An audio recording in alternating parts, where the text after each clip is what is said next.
Bonjour les amis, bonjour Tessie. Bonjour. Qu'est-ce qu'on prépare aujourd'hui? Un poulet en cocotte. Et ces pommes de terre rôties. Alors, pour commencer notre recette, on a besoin de quoi? Donc pour faire notre recette aujourd'hui, on a besoin d'aluminium, D'un fouet. d'une maryse, D'un pinceau. d'une spatule, D'un cul de poule. d'une grande cocotte, d'un faitout, De sel. de poivre, De miel. de moutarde, D'huile d'olive. de beurre, d'huile. D'huile de tournesol. Exactement. Les épices, on va utiliser du paprika, Du cerfeuil. de l'estragon Du gingembre. et de la marjolaine. On a besoin d'un couteau à légumes, d'un couteau à viande, d'une planche à découper et d'une grande fourchette. Et on va avoir besoin d'ail, D'ail. D'oignons. de pommes de terre De poulet. et d'un demi-litre de bouillon de légumes. Ici, il est fait maison, mais vous pouvez tout à fait utiliser du cube. Et on va encore avoir besoin d'un fond de volaille que j'ai au freezer et que je sortirai au dernier moment. Elle vient de cette recette. C'est une recette qu'on a trouvée sur un blog très sympa qui s'appelle Maryse et Cocotte. Je vous conseille d'aller le voir, il y a plein d'idées sympathiques. Alors Tessie, pour commencer cette recette, on va préparer notre marinade. Pour ça, on va prendre de l'huile d'olive. Et on va mettre à peu près 2 décis dans un cul de poule. Un peu moins. Une bonne cuillère à soupe de moutarde. Moutarde de Dijon standard, bien forte, qu'on va adoucir après avec du miel. Je me mets 2 grandes cuillères à soupe de miel. Ça, c'est du miel des Alpes. Il faut être généreux.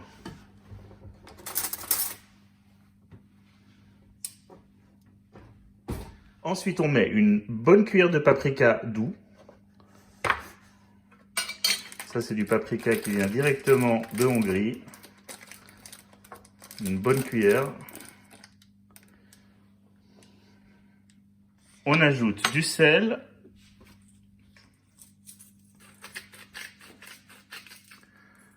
Du poivre.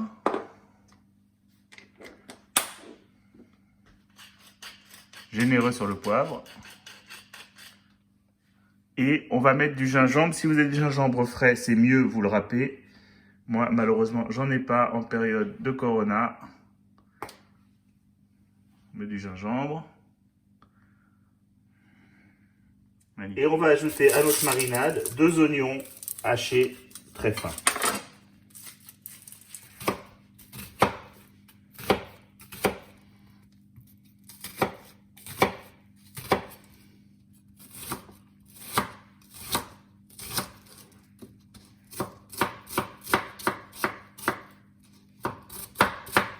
Et donc l'idée, c'est vraiment d'hacher fin son oignon pour qu'il se marie bien avec la marinade.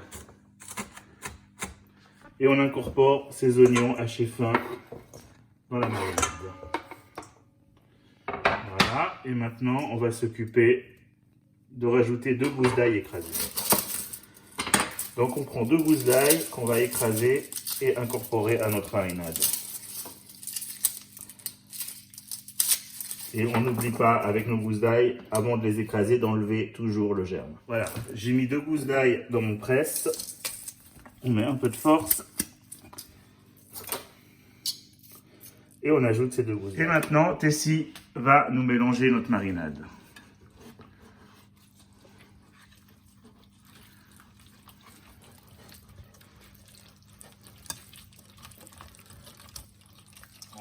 On est en train de mélanger la marinade et là je vais rajouter un petit peu d'estragon. Si vous avez de l'estragon frais, c'est mieux. Moi j'en ai pas, donc on met de l'estragon.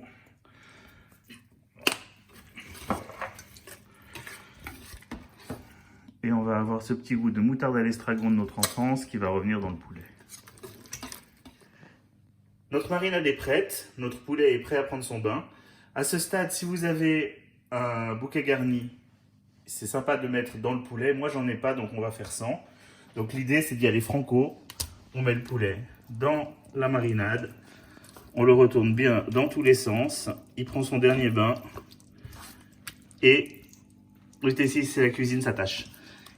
Et ensuite, on va simplement recouvrir avec une feuille d'aluminium et laisser mariner. La marinade est prête, le poulet est en train de prendre les saveurs.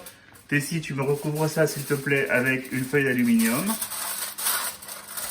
Tu peux appuyer, voilà, c'est parfait. Et là, on laisse mariner en tout cas 1 heure. Et si vous pouvez, on fait ça la veille au soir et on laisse mariner toute la nuit. On va, nous, commencer à s'occuper de nos pommes. On va éplucher 1 kg de pommes de terre. Et pour pas qu'elles noircissent pendant l'attente, ensuite on les mettra dans l'eau froide. 1 heure est passée, nos pommes de terre pelées nous attendent dans un cul de poule avec de l'eau froide. Et on va aller s'occuper de faire rissoler notre poulet pour lui donner une bonne teinte. Donc voilà, il a fini son bain. On prend un grand faitout. Un petit peu de beurre. Un petit peu d'huile. Et on laisse monter en température. Ok, le beurre commence à chanter. On prend notre poulet qui a bien mariné. Attention, il glisse. Et on va le faire dorer sur tous les côtés. À ce moment-là, on va déjà pouvoir allumer le four et le monter à 220 degrés en chaleur tournante. Pendant que notre poulet commence à prendre des jolies couleurs, on va s'occuper du bouillon. Donc on va le filtrer. Je vous répète, si vous n'avez pas un bouillon maison, vous prenez un bouillon cube. Voilà, parfait. Le four est chaud, il vient de vous le dire. Et on va ajouter dans ce bouillon un fond de volaille. Donc moi j'ai des fonds de volaille maison, mais si vous n'avez pas, vous prenez des fonds de volaille industriels. Ça va donner plus de goût.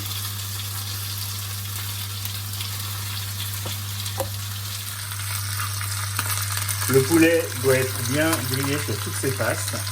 Et on va bientôt pouvoir passer à la phase cocotte et à s'occuper de nos pommes de terre. Voilà, le poulet est grillé à peu près sur toutes ses faces. On va peut-être juste lui donner encore un petit coup de ce côté-là. Voilà, le poulet, il a fini sa cuisson. On le met en cocotte. On récupère un petit peu la cuisson. Et on baisse le feu sur 2. On ajoute à notre poulet notre bouillon et notre fond de légumes. Voilà. Et on va le mettre au four à 220 degrés pendant 45 minutes. Ce qui va nous donner le temps de nous occuper des pommes de terre avant qu'elles le rejoignent dans la cocotte. Très important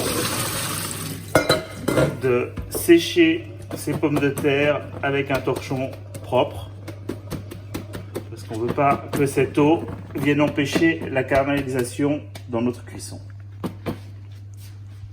Donc torchon propre et on essuie bien. Alors, nos pommes de terre sont sèches, on la remet dans la poêle, on prend tout ce qui reste de notre marinade avec la maryse de Tessie évidemment.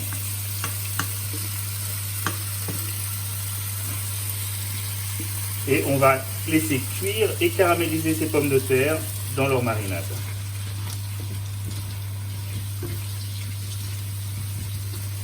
Et alors, à partir de là, on les surveille bien. On est sur un feu moyen, on va monter un peu.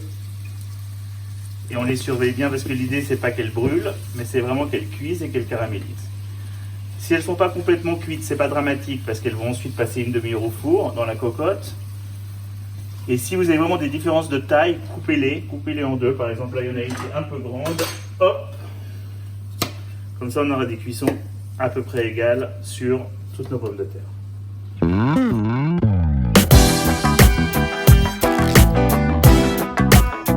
Les pommes de terre sont rissolées. Le poulet vient de passer 45 minutes au four. Il n'est pas encore prêt, mais on va pouvoir mettre les pommes de terre. Donc à ce stade, on va sortir la cocotte du four. On referme le four. Voilà. Alors à ce stade, le poulet il est comme ça. Il n'est pas prêt, mais il en prend le chemin. Là, il va falloir qu'on rajoute maintenant les pommes de terre autour du poulet. On peut éteindre le feu.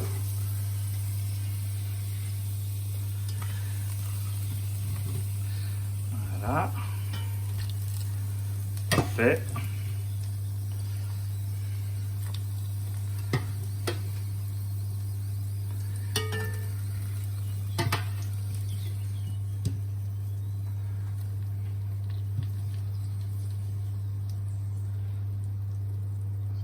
Superbe.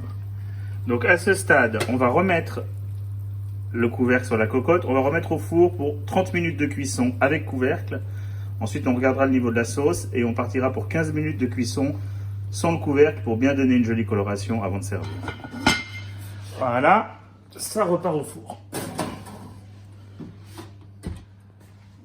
Notre poulet avec les pommes de terre a cuit encore 30 minutes. On va le sortir pour voir la tête qu'il a. Attention au four.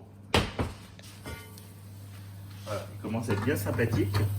Et on va laisser un dernier quart d'heure de cuisson sans le couvercle pour bien avoir une coloration partout. On a laissé sans couvercle une demi-heure. Le poulet est prêt. On va le sortir.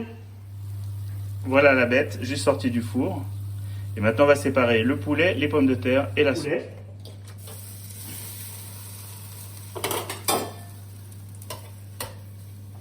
Viens ici. Tessie, je te laisse sortir les pommes de terre. Commencez à le découper. Alors, il est parfaitement cuit, il se découpe tout seul.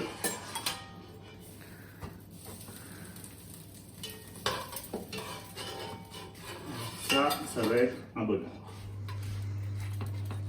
Les blancs.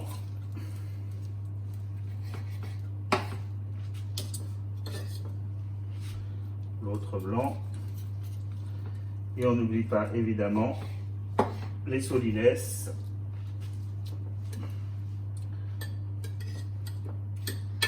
Récupérer le jus de cuisson. Ici, je te laisse tenir la passoire. Donc passoire, cul de poule, élégant.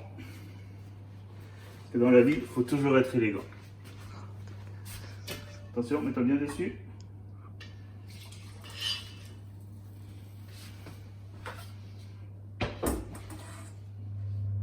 Voilà, notre repas est prêt. Le poulet est coupé. On a fait des petits haricots à l'ail. Et évidemment, notre jus de cuisson. On vous souhaite une bonne dégustation et bon appétit, bien sûr.